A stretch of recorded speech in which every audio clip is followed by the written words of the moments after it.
dun, dun, dun, dun, dun. Good morning, cadets. This is Lance here from Cinematic Galaxy, and I'm finally here to review Star Wars The Last Jedi, also known as Episode 8. Now, I meant to have reviews of all the previous 8 movies out before I got to this film, but I just didn't have time. I went out of town to Orlando, and I didn't have time to film down there. I didn't have the means to film down there. But I wanted to get The Last Jedi review out before I did that. Now, just getting into it, this movie, I've been riding on the hype wave for this movie ever since Force Awakens ended, especially, and just having to know where that ending, how that would pick up, and seeing what would happen from there. I've been excited the whole time, seen endless theories on message boards and whatnot, and it's finally here. Now, coming out of this film, I had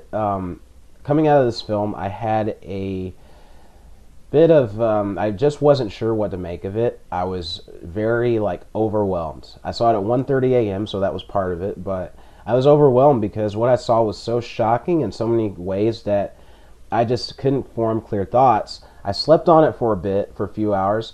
I woke up and I texted another friend and I said, "Hey, do you want to see Last Jedi? You know, I'm dying to see this movie again." So we went and saw it at 6:30 p.m. same day, and then my opinions completely changed. Now, just to let you guys know, I'm going to talk non-spoiler reviews for a part of this review, and then I'm going to get into spoilers. This will probably be a pretty long video, but I promise if you're a Star Wars fan and you stay on, it'll be interesting. So bear with me here. The Last Jedi, getting right into it, what did I think of this movie? My second viewing, I absolutely loved The Last Jedi. I thought it was phenomenal.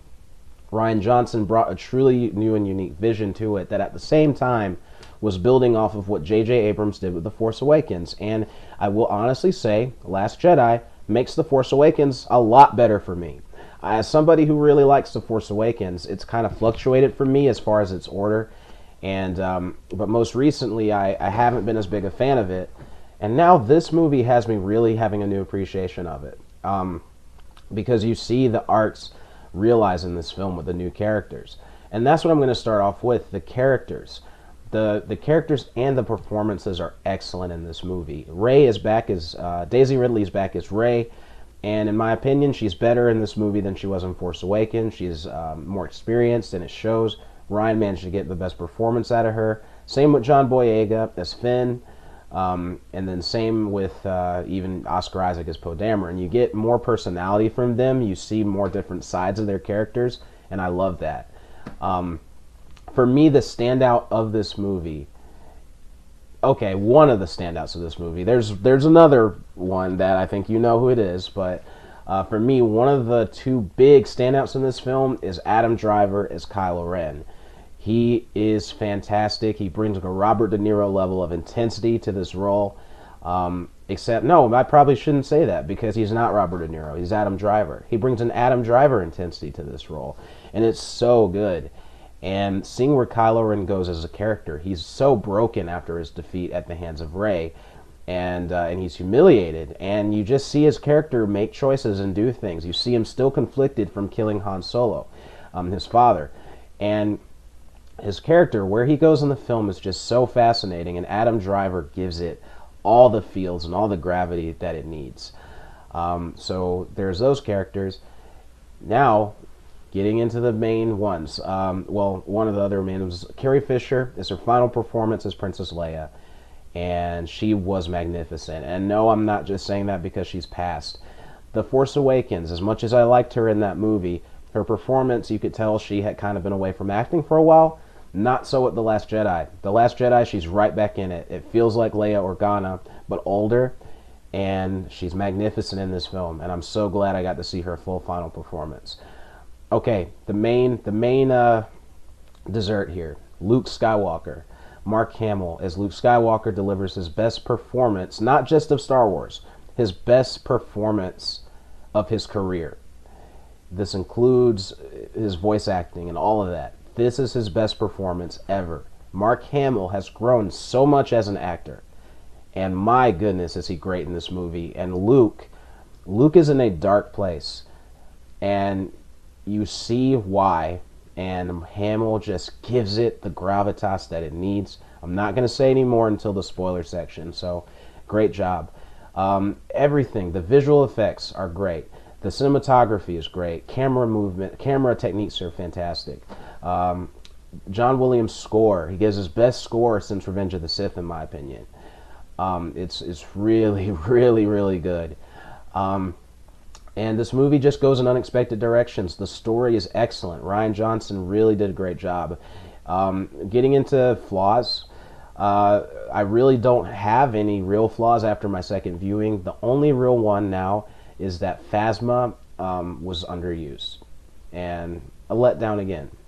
Less so than Force Awakens-ish, but after the book, I expected a lot more from her. We didn't really get that.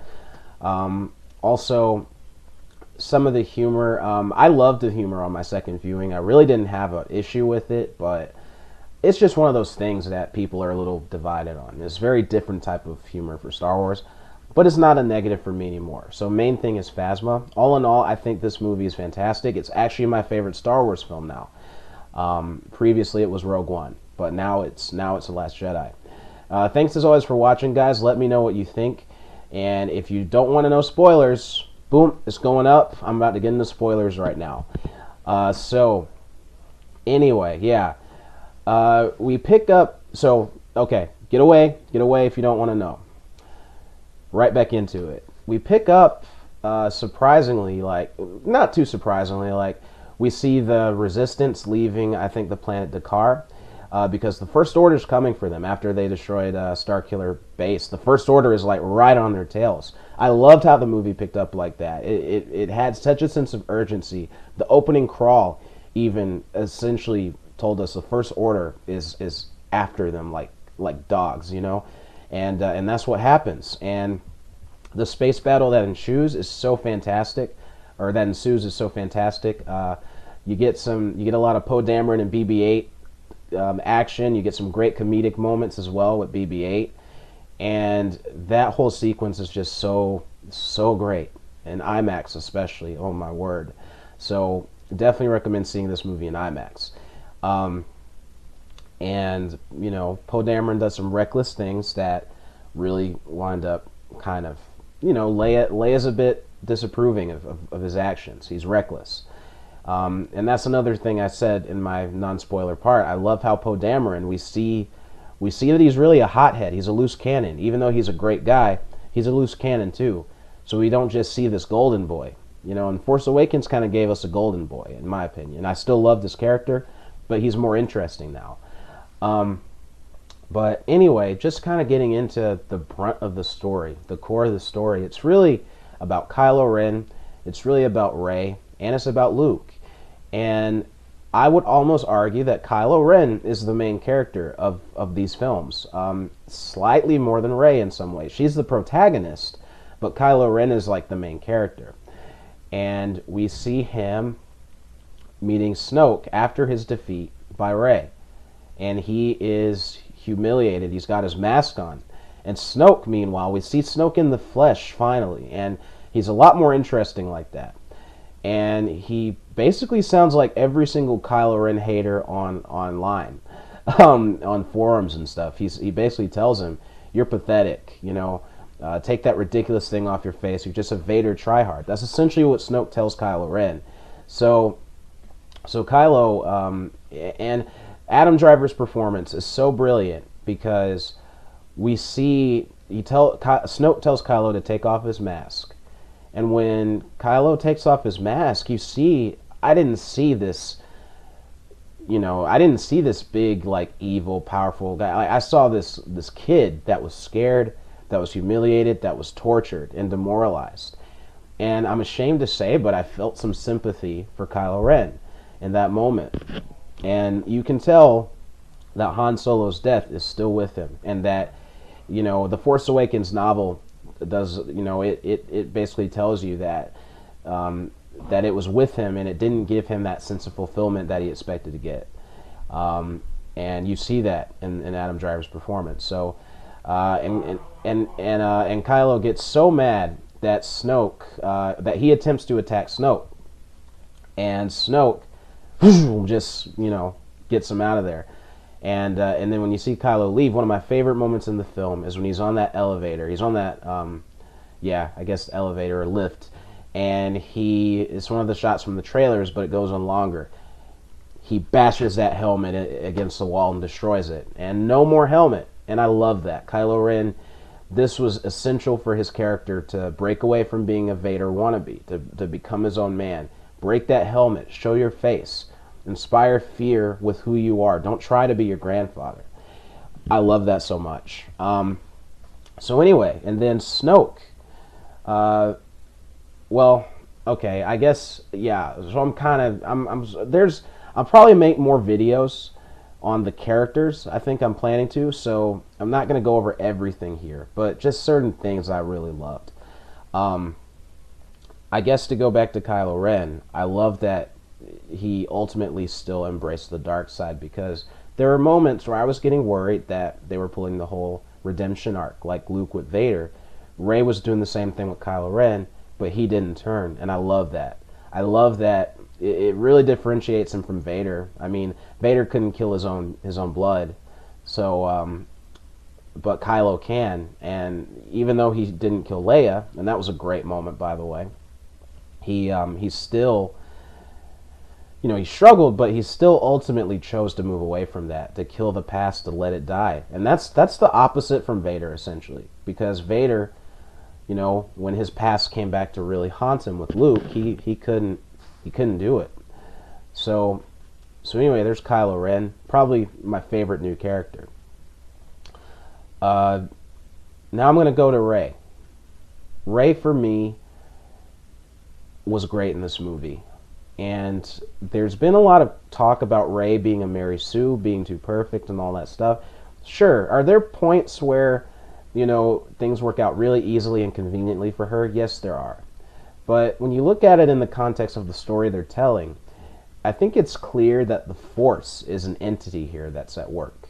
And the Force chose Rey. There's something about Rey that the Force chose. And as cheesy as it sounds, I think the Force chose her because of her heart. I think that the Force, the light side of the Force, found her because it sensed that goodness in her. Now, getting right into it, we find out who her parents are in this film. And her parents are nobody special. Her parents are just junkyard traders, and they're dead, and they abandoned her. And it makes sense, because Daisy Ridley herself said that who her parents are should have been obvious in The Force Awakens, and I'm surprised that everyone's so confused about it. Even myself, I admit, I was insistent for a while that she was Luke's daughter. I changed on that, but I still believe she was the daughter of Force users. And it's not the case. She's the beginning of a new era. And I love that she's not anyone's parents. I love that Rey is starting something new. She's her own person. And there are a lot of scenes that kind of allude to that and foreshadow that. So when we got to that reveal, for me, it felt earned and it felt perfect. And so many fans probably feel really PO'd about that online, who wrote all these theories about how Rey is Han and Leia's daughter or Luke's daughter. So, but it is what it is, and you have to accept it. It just works. What I think they're showing, and I'll elaborate more on this when I do character videos, is that Kylo Ren comes from a big legacy. He comes from the Skywalkers. And, you've got Anakin and Vader, Luke, Leia. And he's pretty arrogant about it. And he's jealous of Rey, because Rey has this power, and she's a nobody. She comes from nowhere, and yet she matches him. And even when he reveals her, he says, "You're nothing. You're nothing." Because he wants her to believe that. And he wants her to believe that she has to rely on him to be powerful and to become better. And Rey, to me, Rey is a great character, especially after this film, because you really do see the direction that they're going with her. So I love that. And it was just great. I love her Jedi look. awesome seeing how powerful they are. And that lightsaber struggle where they were both attempting to get Anakin's saber, fantastic. Fantastic stuff. The whole throne room battle with them and Snoke was great. Kylo kills Snoke, and that was just, for me, that was just, it was fulfilling the second time. Again, I'm reviewing this really based on my second time because I was able to appreciate the film so much more that way. So, and Snoke himself, not a whole lot to say, except I did really like him. He is a mystery. There's nothing really revealed about him, but we didn't get backstory for Palpatine in Return of the Jedi, so why do we need backstory of Snoke in this movie? Chances are there's going to be a novel. It's not necessary to the film, but there's a novel, and I'd love to read it. I'd love to see how he really manipulated Ben. So that's coming probably in the future. Finn, I thought, was great. Rose, their romance was a little forced, and I don't really know where that's going to go in 9. But, I mean, it was charming. I'll say that. It was charming. It was fun. Poe Dameron, I already talked about Poe, but yeah. So, anyway, Leia. The scene where we seemingly see her get, like, you think she's dead. She's sucked out into space. For a moment there, I thought she had died, and I was sad, and I was like, man, that was really all Carrie Fisher got to do in her last performance, or maybe they changed it. And then we see the body floating in space, and we see Leia's power in the Force. We see her get back to the ship, and I've talked to people who were like, man, that scene was a little jarring. I didn't really like how it looked, and I understand that. I do, but I adore that scene. That scene got a huge reaction out of me and a lot of people I was with at the showing of it, and I love the scene. I love whether it's Space Marine Poppins or not, who cares? Like, you're seeing Leia use the Force finally in space after surviving a ship exploding to get back. And the way John Williams incorporates the Leia theme in that scene, oh my goodness, I just got chills both times. So anyway, she was fantastic. Luke Skywalker, Mark Hamill, he's back. He does not have the kind of arc you would have expected. He does not manage to start the new Jedi Order, but he's had a life marred by tragedy and failure. He did not do most of the things that he dreamed of doing when he set out to become a Jedi. But ultimately he gets contentment and peace. And Yoda, I love that Yoda is the one that helped him see it. As Yoda says, we are what they grow beyond. That is a teacher's greatest burden. I love that quote. And seeing Luke, I wanted Luke to come out wrecking with that green saber. We didn't get that. I'm still a little sad about that, but I get why it wasn't there. And I think it makes sense. His arc and his purpose was something more than that. And what he does with the Force projection is more powerful than what a lightsaber, battle would have been. Because he would have destroyed Kylo Ren if he showed up in person. He would have absolutely destroyed him. But that's not what he was doing. And I think a part of him is still trying to help his nephew. I think he's still trying to help Ben, even in the midst of all that. So, I loved his arc, and sadly he becomes one with the Force. He dies at the end, and but he's watching the twin sons, and and rather than looking to get away, he's there. He's there, and he's looking to stay in one place and be content, and that's what happens. And yeah, there's so much more I can talk about with this film. I can go on for hours and hours about it, but I'm going to end here. I love The Last Jedi, and I give it a 9. I mean, it's not a perfect film, but in a way it is for me, so I give it a 10 out of 10. Thanks as always for watching. Let me know your thoughts, spoiler-free, below. Or, no, you can delve into spoilers on this, since it's been out for a few days. But this is Lance from Cinematic Galaxy, signing off.